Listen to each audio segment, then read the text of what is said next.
I'm Meredith Hartley, 39 years old, and this morning my entire world changed before I'd even had a second cup of coffee. I walked into our Houston headquarters expecting another long meeting, but instead found gold and white balloons arching over the boardroom doors, and the faces of everyone I'd called family for more than a decade turning my way.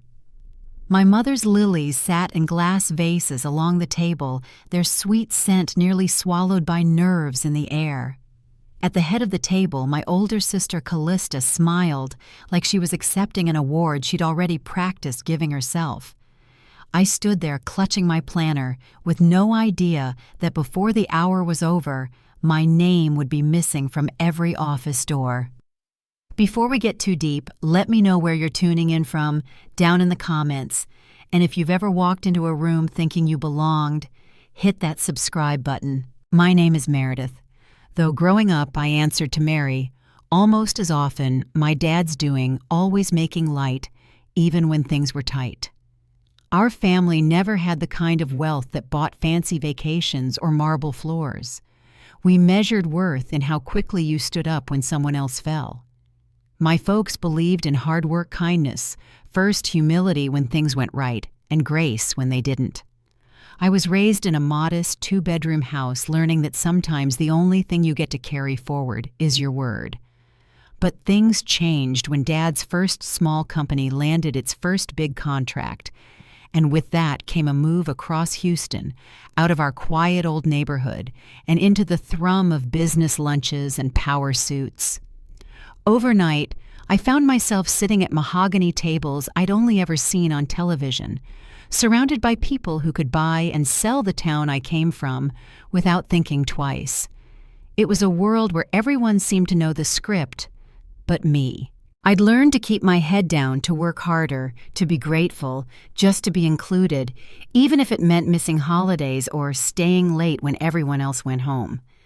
I built budgets and balanced accounts, took calls in hospital waiting rooms, and held the line when storms threatened everything Dad had worked for. We called it a family business, but in truth it was more than that. It was our lifeline, the thing that kept us close when life tried to pull us apart. Now standing there in that boardroom, I saw my parents, our family attorney faces I'd known since before my first pay stub. But as Callista stepped forward, radiant and ready, I realized there was a chill in the air I couldn't explain. No one said a word as she reached for the microphone. My hands shook just a little, and for the first time I wondered if all those years of quiet loyalty had ever really meant anything at all. And that right there was the moment I started to understand just how quickly you can go from being at the center of a story to finding yourself on the outside looking in. The applause in that boardroom still rings in my ears, though I remember every detail that came next even more clearly than the clapping itself. I stood there uncertain whether to step forward or back, with Callista taking her seat at the head of the table while my parents avoided my gaze. The room had the hush of an old church right after a sermon, just a little too quiet to be comfortable. Someone from HR, a woman I'd trained myself years ago, walked over with an envelope in her hand and my name printed on the front. There was no handshake, no explanation, not even a simple thank you for the years I'd poured into that company. I glanced at Callista, who kept her eyes on the agenda, as if I was already a distant memory. My mother said nothing, just tucked a strand of hair behind her ear and looked past me to the window, pretending to study the skyline. When I opened the envelope, I found the standard severance package. The kind you'd give someone after a decade at the company if you didn't want them to linger in the halls any longer than necessary. My mind swirled, trying to make sense of how a meeting I'd scheduled myself had become the end of my time at Hartley Family Holdings. I waited for someone to offer an explanation, maybe even a word of comfort, but no one spoke. There were lilies on the table, my mother's favorite, brought in for the occasion. Cupcakes and champagne for a celebration I'd never been invited to attend. I moved to leave, careful to keep my head high as I walked out into the hallway. Each step echoed too loud against the tile. At my office door I paused. My badge no longer worked. A young assistant I'd hired and mentored was already carrying a cardboard box with my name written in black marker on the side. I caught a glimpse of the mug my father gave me, a photo of me and Mom at the company's first gala, the pens I'd collected over the years packed up as if my time there was already finished before anyone bothered to tell me. Back out in the parking lot, the sun glared off the windshields. I slid behind the wheel of my car and stared down at my hands, waiting for the tears to come. Instead, I felt hollow, like I'd left something important back in that building, and there was no way to go back for it. Houston traffic crawled by as I drove home, every street familiar, but everything inside me rearranged. The radio played, but I couldn't make out the words. The world kept moving, but I felt suspended outside of time and place. When I walked into my kitchen, the house was silent except for the coffee maker blinking 9:47. Still morning, still the same day.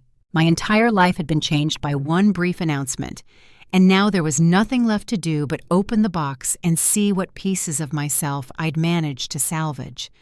I pulled out the mug first, then the photo, the pen Dad gave me when the company first opened its doors. He had our initials engraved on the side, and I traced them with my thumb, remembering how proud he was that day. I set it on the table, sat in the quiet, and finally let myself grieve. The tears didn't come all at once, just quick, sharp bursts that took me by surprise. No one was there to see me break down, and that almost made it worse. A few minutes later, my phone buzzed with a news alert. I wiped my eyes and checked the screen. The headline said, "Family-owned Titan names new CEO, continues legacy." Legacy. I had lived that legacy, poured my best years into it, missed birthdays, anniversaries, even Grandma's funeral, always putting the company first. Now, as far as the world was concerned, I was just a footnote. I put the phone aside, reached into the box for a tissue, and felt the edge of something tucked under the cardboard. An envelope, plain and heavy, my name on the front in careful handwriting. It wasn't part of the usual packing. The handwriting wasn't Callista's, and it wasn't Mom's either. I held it for a while, not sure if I wanted to open it, not sure if I could take one more surprise. The paper trembled a little in my hands. I sat there breathing in the silence, the afternoon sun slipping in through the blinds, casting dust motes across the table. When I finally broke the seal, the paper inside was thick, the kind our attorney used for formal documents. It wasn't another severance form, it was something older, notarized 4 years before. I read the first lines, and my breath caught in my throat. It all came back in a rush the night Callista showed up at my apartment, eyes red from crying. Scared the company would go under if we didn't come up with $250,000 before Friday. I'd called off my own wedding to deal with that crisis. I remembered sitting across from a lawyer in Austin, my hair still damp from the shower, signing papers and wiring funds from my own savings. She'd promised Mary, "I'll never forget this. You saved us." This document proved it. I'd transferred the money personally, and in exchange I was granted a 10% voting stake in the company, undilutable, unless I resigned. I never resigned. I'd signed those papers with my dad, believed his word was his bond, and then spent years working side by side with family, never imagining I'd need to use legal leverage against my own blood. But the ink was still clear, the seal still sharp. They must have hoped I'd forgotten or lost the paperwork, or would keep putting family loyalty ahead of my own interests. That must have been the only reason they thought they could erase me so easily. I set the envelope down and went out to the garage, searching through boxes for anything that might help me prove what I knew. I found an old folder with emails, wire receipts, and even a voice memo Callista had recorded days after I loaned the money. Her voice played through my laptop speakers, shaky and grateful. "I don't know how to thank you. If I ever forget this, I don't deserve to be in charge of anything. I listened to it twice the second time with a steadier hand. I came back inside, gathered what I had: a laptop, the letter, and the documents, and packed them in a leather tote. I didn't want to stay at home, so I drove to a little coffee shop down the street, the kind tucked between an old bookstore and a dry cleaner that never changed its sign. I ordered a plain iced tea, sat by the window, and opened my laptop. For an hour, I combed through every old email and payroll report, marketing plan, and financial spreadsheet I could find. I saved everything, took screenshots, made notes. With every file I uncovered, it felt less like I was licking my wounds and more like I was preparing for something, though I wasn't yet sure what that would be. The afternoon slipped by the cafe, emptying out until only the low hum of the espresso machine and a few quiet voices remained. My phone vibrated a new email. The subject line read, "We need to talk." It was from Clark, the company's accountant. He'd always kept to himself, loyal and careful, never the type to send personal messages. I read it once, twice, then grabbed my things and stepped out into the dusk. Clark's apartment was only a few blocks away, tucked between a yoga studio and an old tailor shop. He opened the door with tired eyes, waved me in. We sat in his living room, surrounded by mismatched furniture and piles of unopened mail. On his table was a stack of USB drives, a laptop, and a folder labeled "Not Forgotten." He told me what they'd asked him to do: delete board minutes, shred my voting records, wipe out any trace that I'd ever mattered to the company. They'd promised him a raise if he kept quiet. He played me a recording, Callista's voice clear and cold, calling me dead weight and emotional liability. Then another, my mother saying, the firm needed someone more presentable, reliable, not a daughter who disappears for months. I sat silent, letting the words settle. I hadn't disappeared. I'd taken leave to care for my husband Blake during his chemo. I'd kept things afloat while they posted vacation photos from Aspen. But in their eyes, none of that counted. Clark kept everything out of guilt or fear, or maybe both. He handed me the USB drives, told me he'd deny it if anyone ever came asking. "You won't have to." I told him and meant it. I thanked him, gathered the files, and walked back out into the night. That drive home felt longer than usual. I watched the headlights stretching down the avenue, the storefront slipping past my window. Inside my purse, the documents felt heavier than anything I'd carried before. For the first time, I wondered what it would mean to be truly on my own. When I got home, I stood for a while by the kitchen window, just watching the city lights. There was no comfort in that silence, but there was something else, maybe the beginning of resolve, maybe just the space to feel what had happened. I didn't sleep much that night, the sound of Callista's voice playing over in my mind. She was right about one thing: loyalty got me nowhere with them. But as the hours passed, I began to realize that what I had left might matter more than anything I'd already lost. The next morning, I found myself standing in front of the bathroom mirror, eyes a little puffy but hands steady, wondering what kind of story might come from the pieces that remained. That morning sunlight came in through the kitchen window, catching the edge of the coffee cup I'd left by the sink. I moved through the house as if on autopilot, running water for the kettle, folding a towel, setting aside the mail. There was a hush everywhere, the kind that seeps in after a storm when the world is waiting to see what's left. My mind wandered back to the boardroom, the faces turned away, the finality in Callista's voice. I tried not to dwell on it, but the images arrived anyway, sharp and cold. I found myself drawn to the old family photo on the hallway table, my parents Callista and me years before any of this began. I traced the frame with my finger, remembering birthday parties in the backyard and quiet evenings around the dinner table. The distance between then and now felt impossibly wide. The phone sat silent beside the fridge. I kept glancing at it, half expecting a call from someone willing to check on me or offer a kind word, but nothing came. The family group chat buzzed with messages about Callista's new chapter, with not a single mention of what had happened to me. Even in silence, I felt the ache of being left out. I took the documents I'd gathered and spread them across the dining room table. The letter from the attorney, the printouts of emails, the voice recording saved to my laptop. Callista's voice promising she'd never forget what I'd done. I pressed play, letting her words fill the room, steady and grateful. Hearing it now, knowing how quickly she'd turned, made the room feel colder. I sat there for a long while, the minutes sliding by my thoughts, circling the question of how everything could shift so suddenly.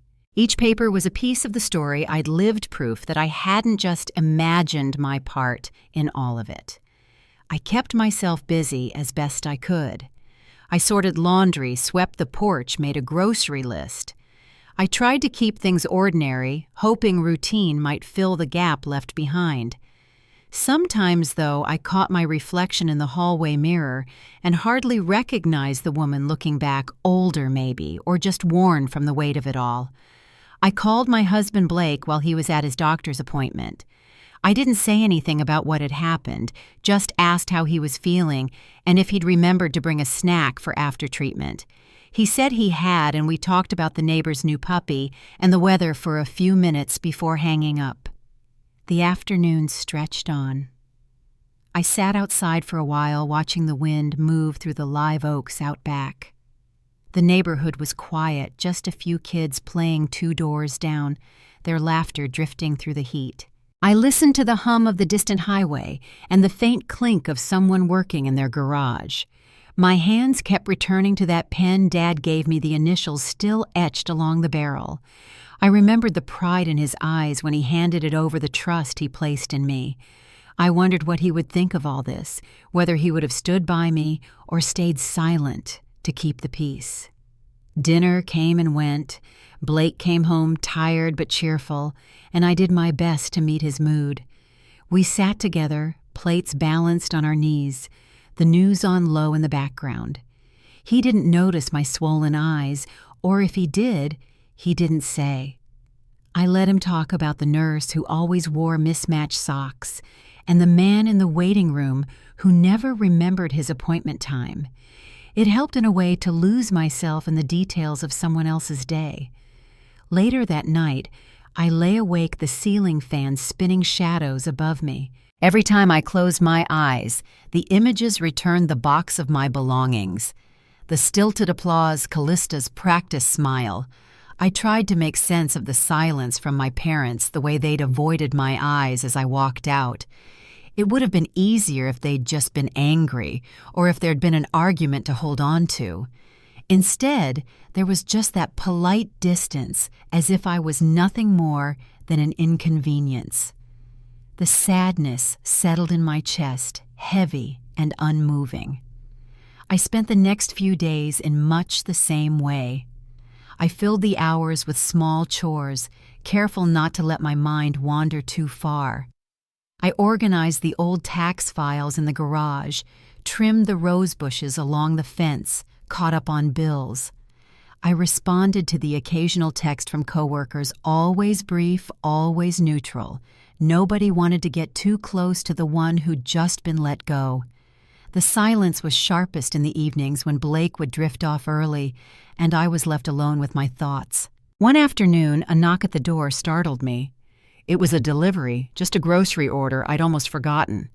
But the sudden intrusion reminded me how long it had been since someone had come by unannounced. I signed for the bags, thanked the young woman at the door, and stood for a moment with the groceries in my arms, wishing I could find the words to ask for help, or even just a bit of understanding.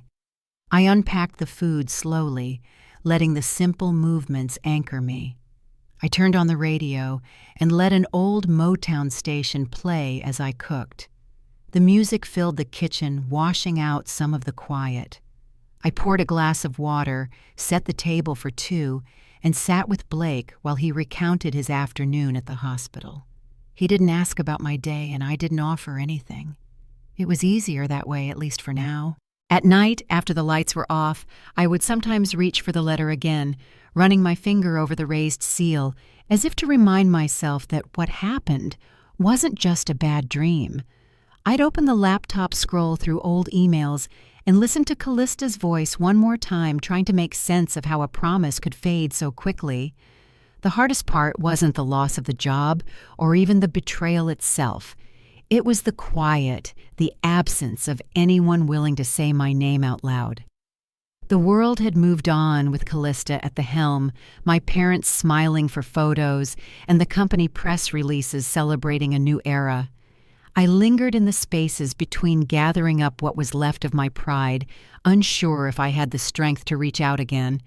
But somewhere in the back of my mind, a question began to form, small and persistent. What happens to a story that nobody is willing to tell? I didn't know the answer yet, but I felt the first stirrings of something that might one day become resolve. A few mornings later, I woke up before dawn. I watched the sky lighten behind the live oaks out back, the house silent except for Blake's slow breathing in the other room. Something felt different as I pulled on a sweater and made coffee. I set out the documents once more across the dining table, letting my eyes run over each line of legal language and old signatures. For the first time, I didn't feel only loss. I felt a thread of memory, a small but certain sense of what I still carried. The sun was barely up when I played Callista's voice memo again, her words from years ago tumbling through the speakers. "I'll never forget this. You saved us."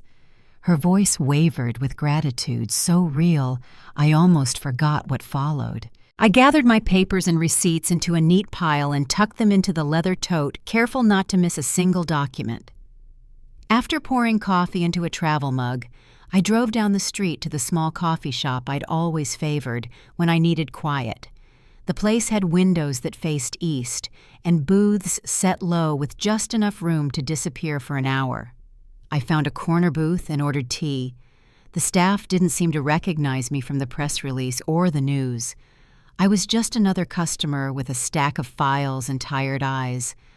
I opened my laptop and searched for every email, payroll report, and budget breakdown I could remember. I started tagging files, moving them into folders, building a timeline for myself. The work steadied me, filling the hours with something I could control. I didn't notice the sun climbing until the room grew warm with mid-morning light. While sorting through my inbox, I found a new email from Clark. The subject line was plain: "We need to talk." I read it twice, hesitating before packing up my bag. He lived a few blocks over in a brick building tucked between a yoga studio and a dry cleaner. When he answered the door, he looked tired, but he managed a small smile. Inside his living room was crowded with piles of unopened mail and an old armchair with a faded Afghan thrown over the back. Clark didn't waste time. He gestured to a small table stacked with USB drives and a folder labeled "Not Forgotten." "They wanted me to erase it all," he said quietly. "Minutes, voting logs, your records make it look like you never mattered." He slid the folder toward me, eyes downcast. "They said if I played along, I'd get a raise. They thought I'd just go along with it." He paused and clicked on his laptop. The first recording was Callista's voice, cool and dismissive. "She was never meant to last here. Dead weight." I sat still, letting the words sink in my hands folded in my lap. The next file was my mother, her voice more brittle. "We need someone more presentable, more reliable, not someone who disappears." I listened in silence. I knew exactly where I'd been sitting with Blake through chemo, answering emails at 3 a.m, from hospital waiting rooms, doing what I could to keep the company moving even when my life was coming apart. Clark told me he kept the originals out of guilt and fear. He said he'd deny it if anyone asked, and I assured him I didn't plan on dragging him into the mess. He handed over the USB drives and wished me luck. I left his apartment with a sense of purpose I hadn't felt since before the restructuring, my bag heavier than before, but my steps lighter. Back at home, I loaded the files onto my laptop, copying everything to an encrypted drive labeled Phoenix. I opened LinkedIn for the first time in years, letting the notifications stack up. I read a message from an old mentor, Lyle Parkson, someone I hadn't heard from since he'd left our firm years ago. I always knew who the real architect was. His note read, "If you ever want to build something with your name on the door, let me know." I let that message sit for a while. It wasn't time yet. After Blake came home that evening, we made dinner together and watched television. He asked about my day, and I told him I'd spent it organizing old paperwork. He nodded, tired but content, and we left it at that. I waited until he was asleep before opening the encrypted folder again, scrolling through the evidence Clark had given me. It was all there: emails, board minutes, audio files. I played Callista's words one more time, then saved the file in a new folder marked contingency. The following afternoon, I found a forged contract buried in my files. It had my name and signature at the bottom, but I hadn't signed it. The handwriting was close, but the curve of the G was off the slant a little too sharp. I took a photograph of an old notebook and compared the writing side by side. There was no doubt. Callista had signed my name to a deal I'd never approved. I printed out the contract and tucked it into a manila envelope, writing a note to the Office of Business Ethics in careful black ink. That evening I sat on the porch, the hum of insects rising in the dusk. The neighborhood was quiet, just a few porch lights flickering on and off as the sun faded. I felt the shift in myself, small but steady.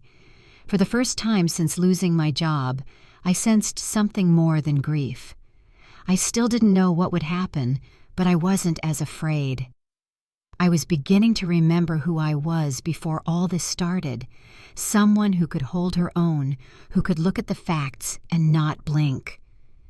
I watched the last of the daylight fade, then gathered up my files and closed the front door behind me. I placed the envelope with the forged contract in my tote, ready for mailing in the morning. There was no clear plan yet, but I knew I wasn't willing to be erased. Not quietly. Not anymore. The next morning, I stood outside the county clerk's office, manila envelope in hand, the air thick with early summer heat. As I stepped inside, I realized I was already walking into the next chapter, whatever it would bring. The county clerk's office had that quiet, humming energy of a place where lives turn by way of paper and signatures. I waited my turn at the window, the manila envelope tucked tight under my arm. When my name was called, I stepped up, handed over my documents, and watched as the clerk read through each page, her stamp landing heavy on the top corner. "All filed," she said, sliding the receipt across the counter. I tucked it into my bag, thanked her, and stepped back into the late morning heat, feeling a steady pulse in my chest. For the first time in a long while, I wasn't waiting for permission from anyone. At home, I sat at the kitchen table and took a deep breath before opening my laptop. I gathered up everything I'd saved: emails, contracts, voice memos, Clark's USB drives, and made copies, sorting the files carefully. I made sure there were backups tucked away on a thumb drive, an old encrypted hard disk, and even a printed stack hidden in the back of my closet. I kept moving step by step like someone cleaning up after a flood, wiping down each surface, making sure nothing got missed. By late afternoon, I realized I hadn't checked my phone all day. When I did, there was a message from Trina, a reporter I'd helped once years ago, someone with a reputation for getting to the bottom of stories most people wouldn't touch. "If you ever need me," her message read, "I'm here. You helped me when I needed it." I replied with a simple, "I might take you up on that." The phone buzzed again, and it was Lyle. "Still got that spark," he wrote. "We have room at the table for someone with your backbone." I let those invitations sit, not quite ready to say yes to either. That evening, Blake and I ate dinner on the porch, a soft breeze rattling the magnolia leaves. We talked about the community garden, his treatment, little things that kept our feet on the ground. I didn't mention the envelope or the office, but I noticed he reached across the table for my hand and gave it a gentle squeeze. There wasn't any need for words. It was enough. The next day, I packed a small bag with just the essentials laptop thumb drive printed copies and that worn pen with my initials. I pulled on a blazer I hadn't worn in a year, checked my reflection, and left the house with my head high. Instead of heading downtown, I drove to the post office and mailed the envelope to the Office of Business Ethics. I stood in the parking lot afterward watching the traffic roll by, feeling the weight of what I'd just done settle on my shoulders, not heavy, but solid. Later that week, I received an invitation to the annual charity gala my sister had been planning for months. My name wasn't on the guest list, but that never stopped me before. I arrived just after sunset. The ballroom shimmered under crystal chandeliers. Staff moved quietly among tables, pouring glasses and serving plates, while conversations buzzed and laughter sparkled like ice in a glass. Callista's name was everywhere, from the program on each seat to the banner above the donor board. When I walked in, a few heads turned. Some smiled. Some didn't know where to look. Callista caught sight of me and froze for a moment, her smile faltering before she stepped up to the microphone. "We built Hartley Family Holdings on trust and legacy," she said, her gaze sweeping the crowd, "on knowing when to lead and when to let go." She let her eyes rest on me just long enough for people to notice. A polite ripple of laughter moved through the room. I lifted my glass and returned her gaze not with warmth, but with the kind of smile that makes people wonder if they've missed something important. After her speech, I didn't linger. I walked toward the coat check, passing her backstage as she furiously tapped at her phone. From behind the curtain, her voice slipped through sharp and hurried. "What do you mean, access denied? That account's under my authority." I kept moving, the low click of her heels echoing like thunder. A board member intercepted her, holding out a folder. "It's been updated, Callista. We were notified this morning." I didn't turn to see her reaction, but I could imagine the look on her face. Outside, the air was cool and still, the night heavy with possibility. When I got home, I saw that my front door had a scratch near the lock, and the mailbox in the lobby looked bent, as if someone had tried to pry it open. Security checked the cameras and found footage of a figure near my car, but nothing clear, no plates, no face, just a sense of being watched. I locked up tight, closed the blinds, and sat in the dark for a while. Then I played the voicemail I'd saved, Callista's voice, light and smug. "She won't fight back. She never does. That's why I always win." I let it play twice, then spoke into the hush. "Let's change that." A few days later, I attended the monthly HOA meeting where Callista was presenting a new community development project. I arrived quietly carrying a sealed, notarized envelope. I walked to the front of the room and placed it in front of the chairman, then took a seat in the back. As the chairman read it, whispers spread through the rows. Callista's voice snapped, "This is last-minute theatrics." But the chairman replied, "It's notarized and time-stamped. We'll pause all asset control votes until legal review."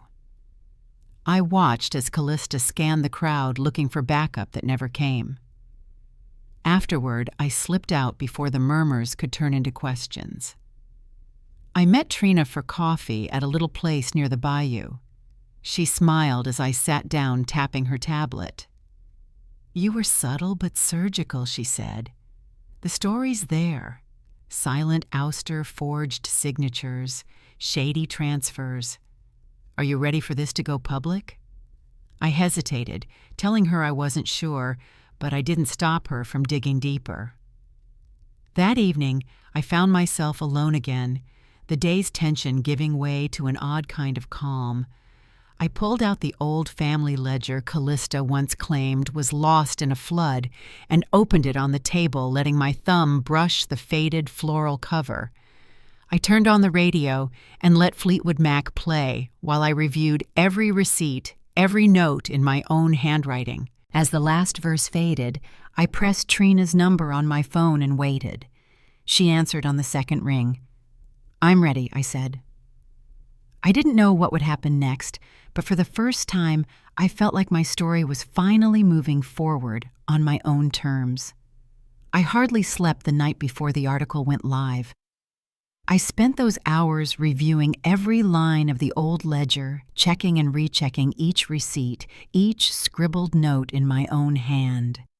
When the sun broke through the blinds, Trina's text arrived with just one word: live.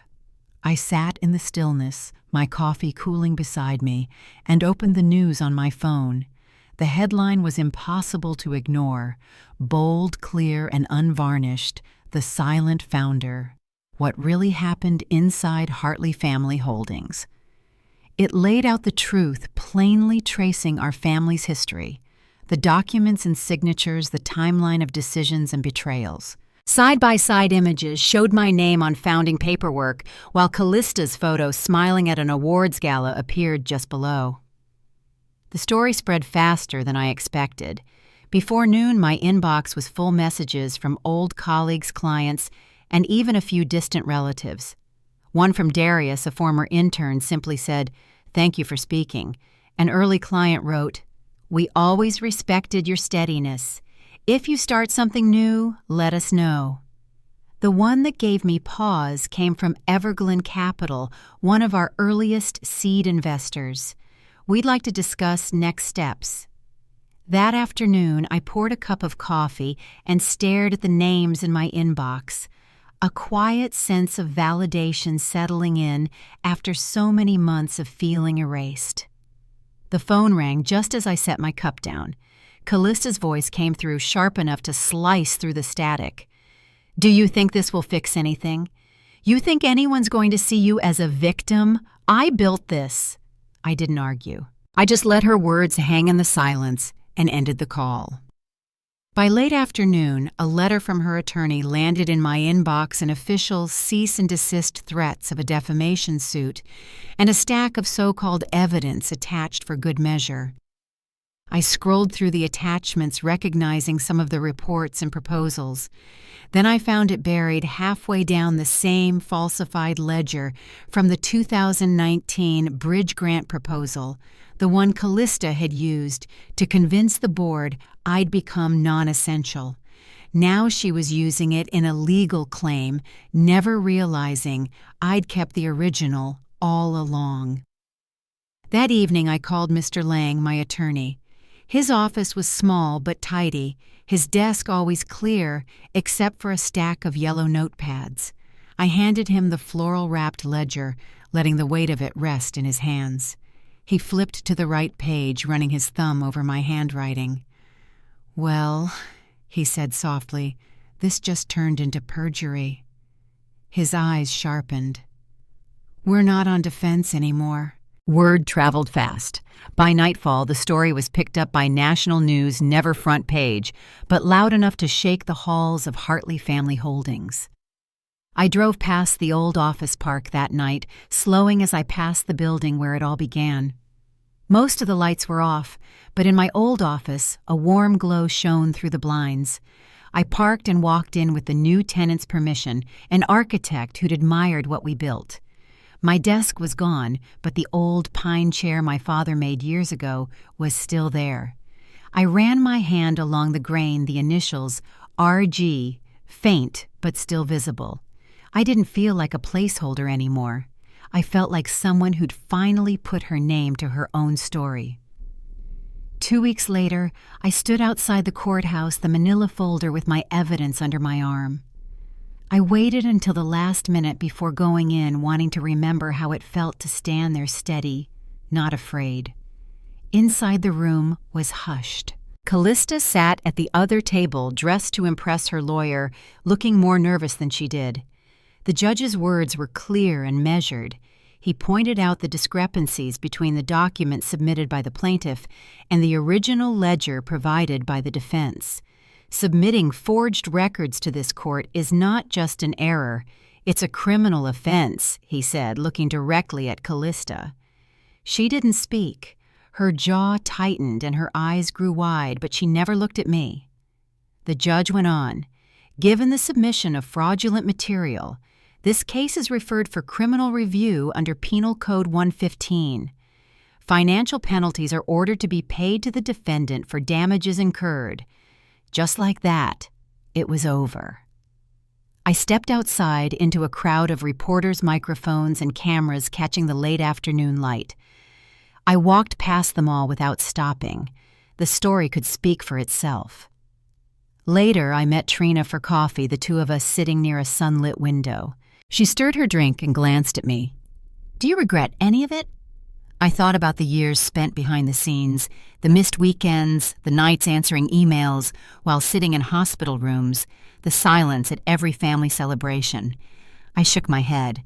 I regret thinking I needed their permission to matter. She nodded, and we let the quiet linger. That evening, I drove to the co-working studio I'd helped open with two other women, both founders who'd been forced out of their own companies. The space was simple. A few desks, some potted plants, and my father's chair now polished to a warm glow. I'd fastened a plaque to the back that read, "To the one who stayed silent, then spoke the loudest." I sat for a while, letting the weight of the past months settle. It wasn't about revenge anymore. It was about reclaiming what was mine and leaving room for what might come next. As the sun faded, I typed out an email to Trina. "If they reach out again, tell them I've said all I needed to." I recorded a voice note for myself, something I could return to if I ever doubted what I'd done. Sometimes justice doesn't roar. It comes quietly in a courtroom or an old chair or a new beginning. I sat back, letting those words echo in the room. I was ready for whatever waited on the other side. The days after the courtroom felt strangely quiet, as if a storm had moved through and left everything standing but rearranged in some small, permanent way. News of the verdict spread across the business world and further than I expected. Reporters filled my inbox with questions and requests, but I let the public record speak for itself. The people who mattered, clients, former colleagues, friends I'd nearly lost touch with, sent messages of support and understanding. Each note reminded me how many had watched what happened, even when I felt invisible. The anger that once simmered at the back of my mind was gone, replaced with something steadier relief and the comfort of having done the right thing, even when it cost more than I thought I could bear. The official statement from Hartley Family Holdings was careful, measured, and impersonal. They cited regrettable errors, promised reviews and reforms, and quietly announced Callista's leave of absence. Privately, I heard from Clark and a few others who'd helped from the inside. "You didn't just save your own legacy," Clark wrote. "You made it possible for others to speak up too. That meant more than any legal victory." I met Trina for coffee in the same little spot by the bayou, both of us watching the sunlight flicker on the water. She showed me the latest follow-up community forums, discussing what it meant to build trust and whether the board could ever win it back. We sat quietly for a while, neither of us needing to fill the silence. A few days later, I walked into the new co-working studio with a grocery bag full of breakfast tacos and a tray of hot coffee. The other women were there already: Melissa, who'd been forced out by a board, who said she wasn't the right image, and Rachel, who lost her company to an ex-husband's maneuvering. The studio smelled of cedar and brewed coffee, the windows catching the early sun. My father's old chair waited for me by the window, newly polished and strong. We shared the food, talked through business plans, and caught each other up on the latest news from our clients. None of us needed to say how different it felt building something together on our own terms, with no one waiting to pull the rug out from under us. The story of what happened made its way around the city sometimes, with the details jumbled, sometimes told straight. At the grocery store, a woman stopped me in the produce aisle and simply said, "Good for you." Some of us needed to see it. I thanked her, not sure what else to say. Old friends called to reconnect. A few clients, the ones who had always treated me as more than a last name on the letterhead, sent flowers and handwritten notes. One day, Blake brought home a card from the nurses at his clinic. Inside, they'd written, "To the woman who fights for what's right, even when it isn't easy. He left it on my desk without a word, and that meant more to me than anything. That week, I received an invitation to return to the company for a formal closing of the books. I thought about it, weighed the offer, and declined. There was no point in standing on ceremony or pretending things could ever return to how they were. Instead, I sent a short note thanking them for the opportunity, closing my chapter in writing. I didn't watch the final press conference or read the editorials that followed. I spent that afternoon in the studio with the others, planning our next steps, scribbling out ideas on a chalkboard, the old family ledger locked safely away in a cabinet. Every so often, I caught myself reaching for my father's chair, running my hand over the smooth, worn wood, grateful to have reclaimed my place, not just in business, but in my own life. By evening, the sky had shifted to that deep blue before dusk. I sat on the back porch with Blake, sharing the last of the lemonade. He asked me if I was glad it was over, and I told him I didn't know if stories like this ever truly end, but I was grateful to have found my way through. As the cicadas started up, I realized the ache of the past had finally faded to a memory, one that would stay with me, but no longer define me. There was still work to do, but for the first time in years, I felt free. The quiet settled in as the sun disappeared, and I knew the next chapter would be written on my own terms. There was comfort in that, and a kind of peace that didn't need words. I let the feeling linger, ready for whatever came next.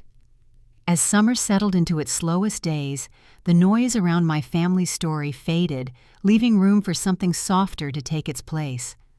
I found a new routine at the co-working studio surrounded by women who understood what it meant to start over.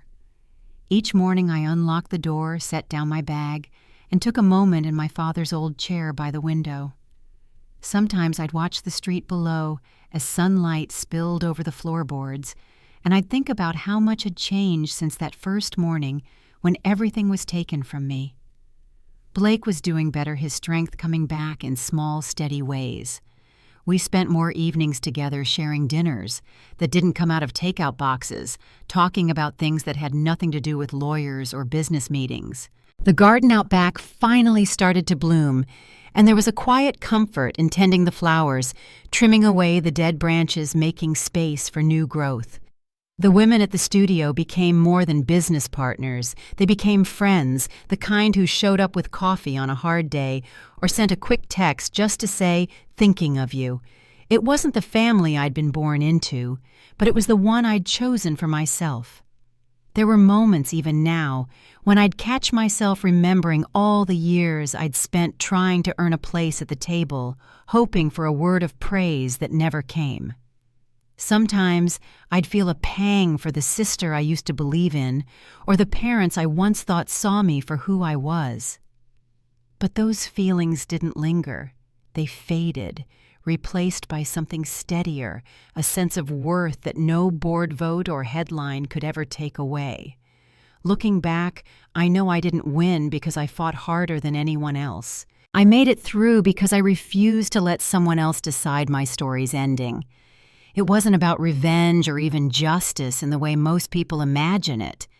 It was about finding the courage to step forward, even when my voice shook, and to trust that dignity can survive even the hardest losses. It was about learning to walk away from what's broken and to build something new with whatever you have left. That's what carried me. That's what gave me peace. Now, when I walk through my days, I do it with a sense of calm I never knew before. I know that worth isn't measured by titles or applause or anyone else's idea of legacy. Sometimes it's as simple as standing up when you've been counted out or holding on to what you know is true, even when no one else is looking. And every so often when the sun is low and the day is quiet, I pause and remind myself sometimes the strongest thing you can do is choose kindness, even when it isn't returned. To keep your heart soft, to find beauty in new beginnings, and to know that you're enough just as you are. If you've ever found yourself starting over or carrying scars no one else can see, I hope you know you're not alone. I hope you'll share your own story or reach out to someone who might need to hear it. And if this journey meant something to you, I'd be honored if you'd join me for the next one. Thank you for listening.